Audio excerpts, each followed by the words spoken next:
Welcome to the Pay-Per-Caller Show, brought to you by Ringba. What's up, everybody? We are back with another episode of the Pay-Per-Caller Show, and today I want to talk to you about finding and running pay-per-call offers. So one of the most common questions that I get at a trade show or when I'm talking to somebody who's new into the industry or even people who've been around a really long time is, where do I find buyers? Where do I find more pay-per-call offers to run? And I think as you grow your business, this is going to become a more and more important question. But there are a ton of different ways to do it. And I think the simple answer is you have to put in the work to figure out who you want to do business with and actually sit down and make a list. And maybe that's not the answer you were looking for. I think people always want me to make them introductions to companies. And the reality is I can't really do that most of the time because I know what a lot of our customers are doing, and so I cannot introduce you to people that our customers are doing business with unless you come to me and specifically ask me to be introduced to a company and a person that you've done the research on that I may know. Because if you've identified the target that you're looking to meet and I know them and you come to me and ask, I can do that. But if you're asking me, who should I do business with?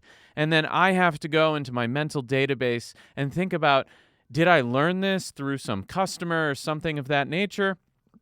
That's not something that I'm willing to do. And so, generally speaking, when people ask me for introductions to buyers, I ignore the question or I tell them to go make me a list of who at what company they want to do business with. And very rarely do people actually get back to me with a list, but sometimes they do.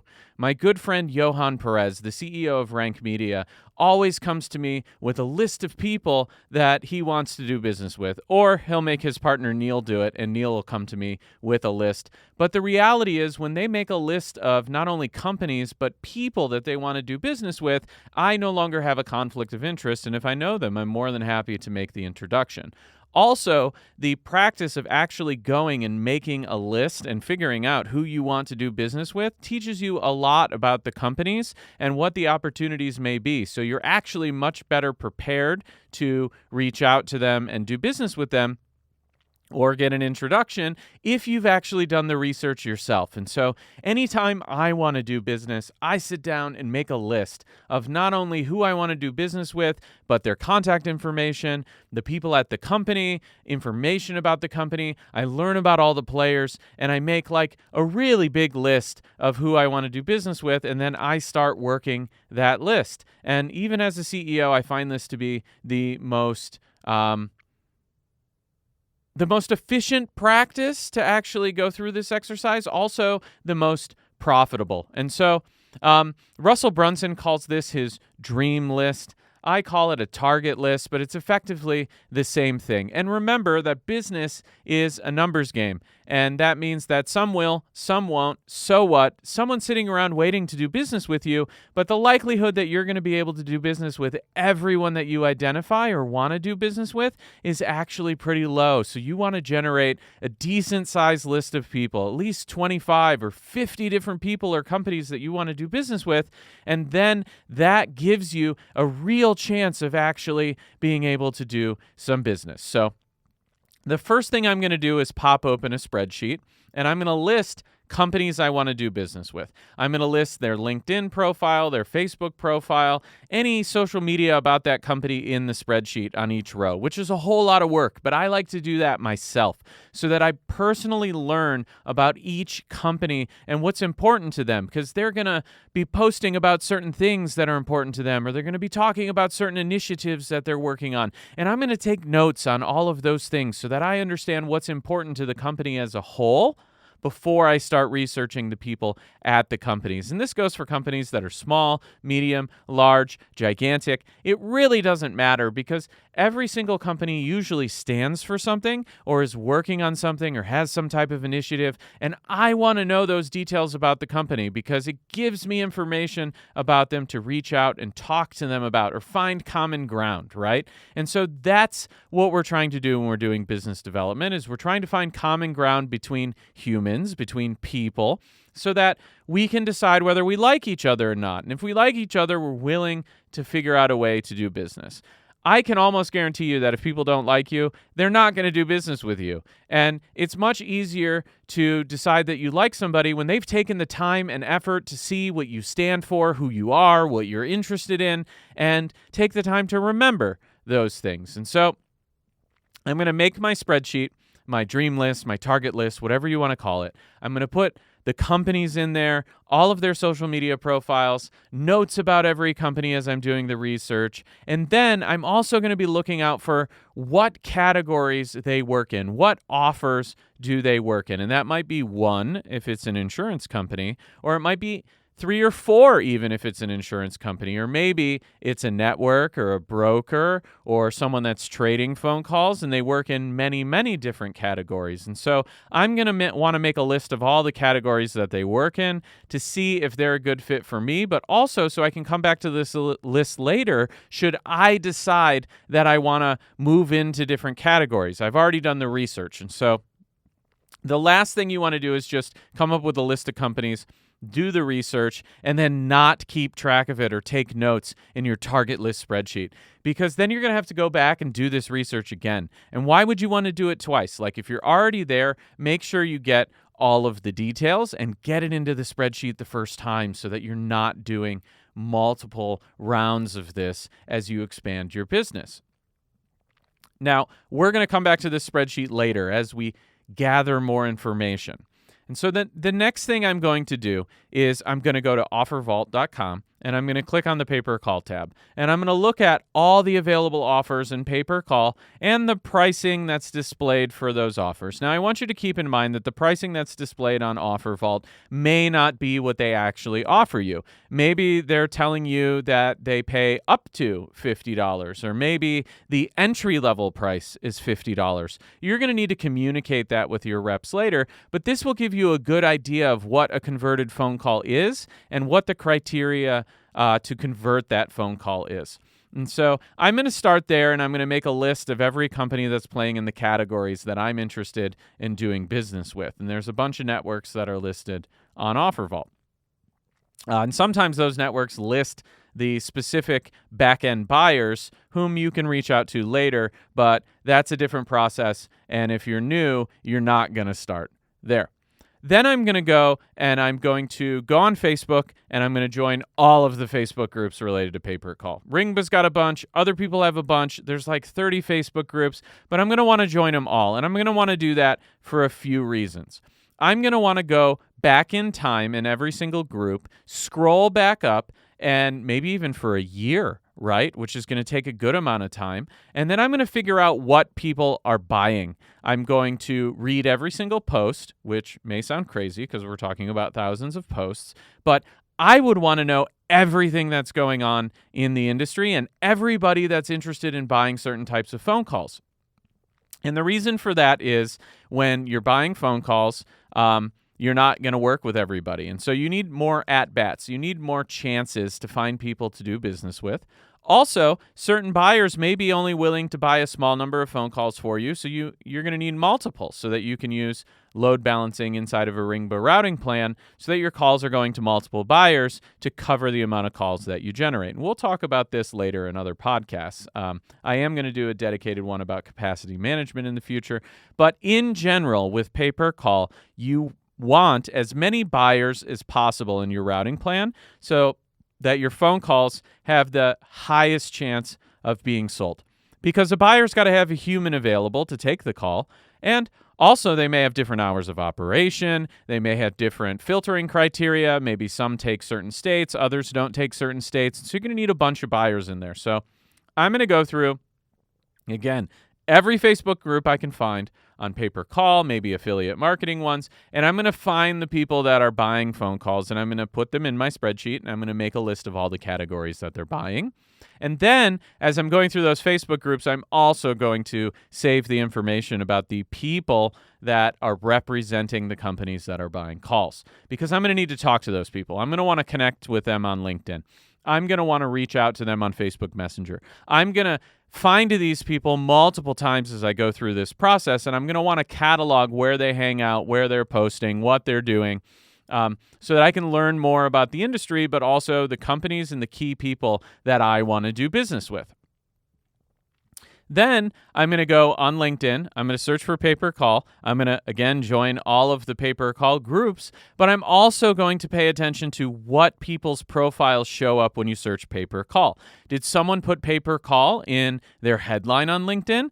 Because there are hundreds, maybe even thousands of people that do that, and then you can go through each individual one, of course, connect with them, but see what companies they work for and what they're buying. Maybe they don't say what they're buying, but they'll tell you what companies they work for, and then you can add that to your spreadsheet as well. And so what we're doing here is we are identifying who's buying what and who works for what company and may be responsible for my application should I decide to submit one. Because my goal here is to create a relationship with all these folks and the companies that they work in. Sometimes a company is going to have multiple account managers or multiple people responsible for buying phone calls. And if one doesn't reply, the other one may. And so I don't want to get discouraged when people don't reply. I just want to find as many chances as possible to do business with somebody. So I'm going to find all the contacts at every single company that may be the right one for me to reach out to. And I'm going to connect and try and communicate with all of them, which may sound crazy and it may sound like a lot of work, but ultimately, a couple outcomes are going to happen if I do that. One, these people will probably see my messages and they'll know who I am and know I'm in the space, and so that's a good start. And two, they may come back to those messages later when they need someone like me or they need to do business with someone like me. And so just because they ignored me doesn't mean they didn't read it, and it doesn't mean they didn't make a mental note or even a CRM note that, hi, I'm Adam and I'm looking to sell phone calls in a specific category. Or maybe as they see me more and more and more, they'll be willing to do business with me as they realize that I'm becoming a player in the space. Maybe I bump into them at a trade show and they're like, oh yeah, you sent me a message. Now, if that happens, a lot of people get offended. Like, hey, like you met me in person now, but you didn't respond to my message. No. Do not be that way. These people are getting hit up by all kinds of potential business partners all the time. And it's a lot. And so if they don't have a lot of bandwidth, maybe they're wearing multiple hats at their company and they just didn't have a chance to reply to you, or they didn't take you seriously, or there was something that turned them off about you on your profile, do not take that personally, right? Like, just realize that you're climbing a mountain here, and sometimes you're going to slip, and sometimes there's going to be people ahead of you, and maybe they're not looking down, and that's okay, right? Like, if someone gives you a chance to do business with them, and they didn't reply to you previously, no big deal, right? Maybe now's the right time, but then it wasn't, or maybe they have so much going on, they saw it and just didn't have a chance to reply to you. So just no matter what, do not take that personally. And so, I mean, this process could literally take me days or weeks, by the way, and you don't have to sit down and do it all at once. I would want to grind out as much of this as possible because it's a learning phase for me, but also I'm creating competitive intelligence for my business so that I can grow it. And over time, it's going to become immensely valuable. And we do this at Ringba too. Like, we want to do business with lots of people. I have a giant list of people I want to do business with. I have a huge CRM full of people that tracks what they do and what industry they're in. We have all sorts of competitive intelligence at Ringba, and we spend a ton of time putting that together using this exact process, which is just essentially the work that's necessary to do it.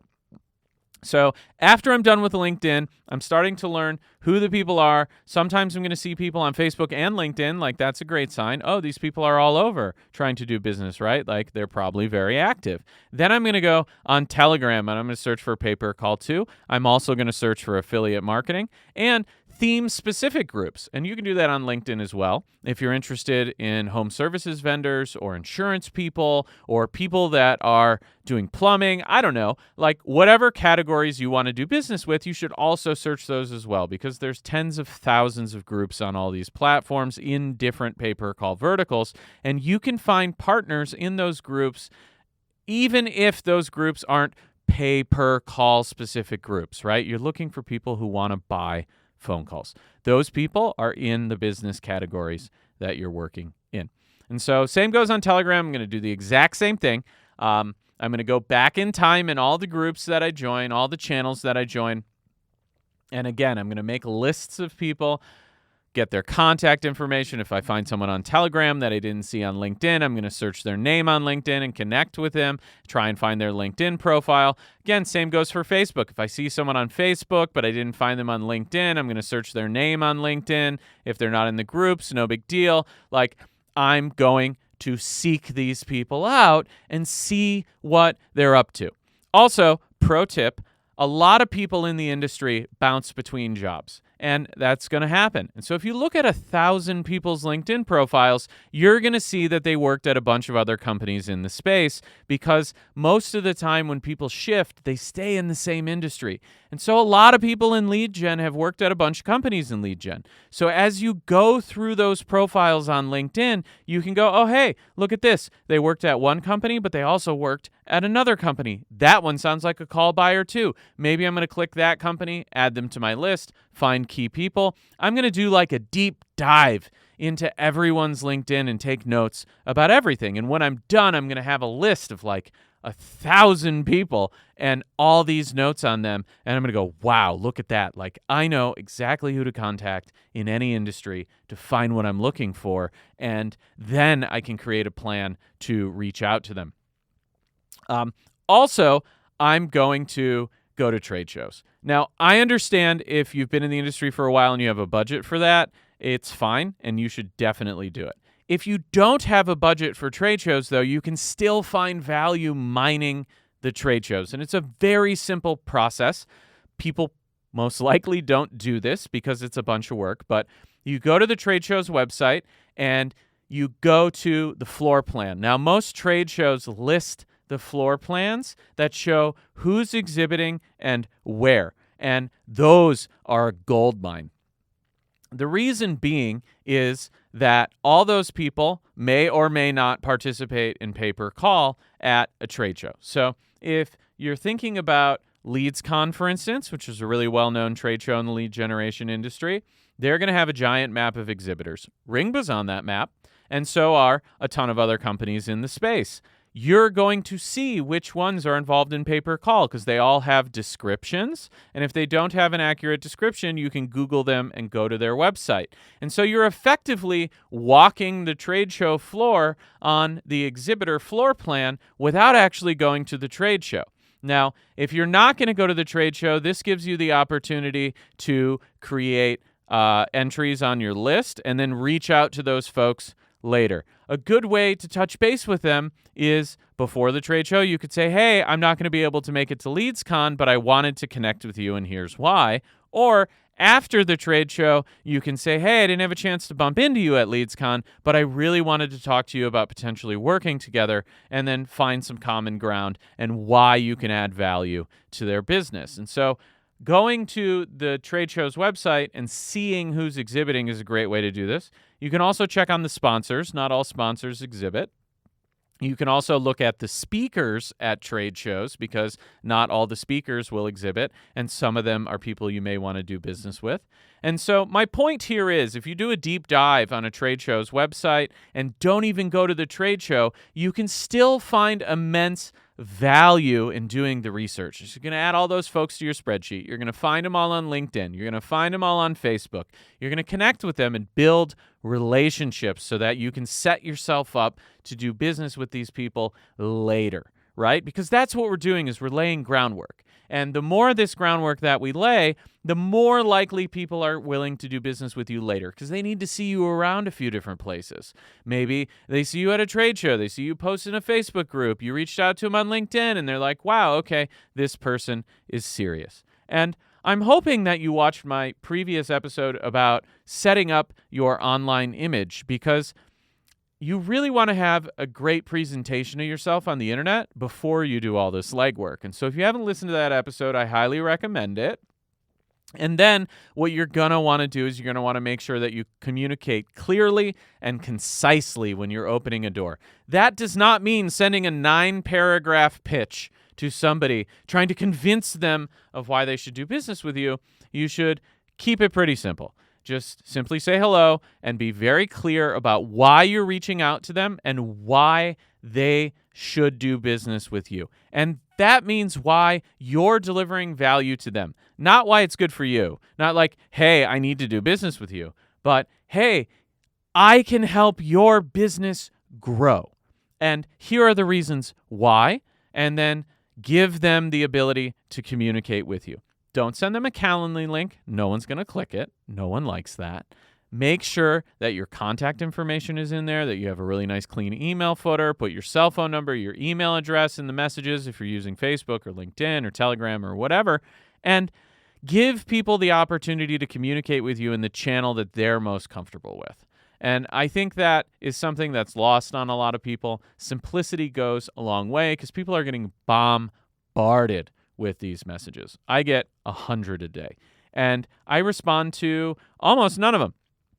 And the reason is they make it clear that they want something from me, and very rarely does someone send me a message that's like, hey, Adam, real quick, this is what we do, and I think I can help you in a big way because of X, Y, and Z. And most of the time, even if they do say something about the value they can deliver, it's very generic. And no one really takes the time to research who I am or what I'm into or what's important to me. And so they never really touch on anything that I find interesting so that I would reply. And if someone doesn't take the time to really look into me and my companies and what I do and what's important to me and who I am, then I'm not going to reply to them. But if someone does those things and reaches out to me, I'm just naturally inclined to want to help them. And so you want to make sure you're doing that when you're communicating. So just to recap, after I do all this research, I'm going to go back to my spreadsheet and I'm going to look at all the companies that are doing pay-per-call that I want to do business with. I'm going to identify all the actual humans at the companies that work there. I'm going to take notes on the companies and the people, figure out what they're into, figure out who they are, figure out if I can find any information about what's important to them. And then I'm going to customize my message to each one, which is a grueling, painstaking, time-consuming process. But if you don't do it, no one's going to reply, so you're wasting your time. I'm going to spend a good amount of time on every single one of these people. I'm going to spend half an hour or an hour, if it's really important to me that I do business with them, to figure out what is important to them. And then I'm going to speak to that and only that. I'm going to try and create a human relationship with them and really do my best to connect with them. And I'm going to make sure all my profiles are updated and I look like a professional and I don't look like I'm hiding like so many people in internet marketing do. And so that's my process for finding and running pay-per-call offers. It's actually my process for growing any type of business. And I think it's repeatable and it's scalable, and you really need to put in the time if you're going to do it to find success. But if you do, again, it's a numbers game, you will find success. And so if you want to learn more about where to find pay-per-call offers and how to do business development and how to grow your pay-per-call business, I highly recommend that you read my book, The Pay-per-Call Revolution. All of that information is in here and more. I guarantee it'll help you grow your business. All you have to do is go to the link that's somewhere around this video, or go to papercallrevolution.com, and I'll send you a free copy of my book. All I ask is that you pay shipping and handling, and I'll get you out a copy of this book right away. If there are any topics you would like me to cover in this podcast, please reach out to me on social media or comment. I'm happy to cover information that's important to you or answer any questions from comments on the show. You can find me and follow me at Adam Young on Instagram and TikTok, /Adam Young on YouTube, or at Arbitrage on Twitter. I would really appreciate it if you would like and comment and follow and subscribe and engage with my content so that I can get it out there to more people and help them grow their businesses as well. Thank you so much for listening.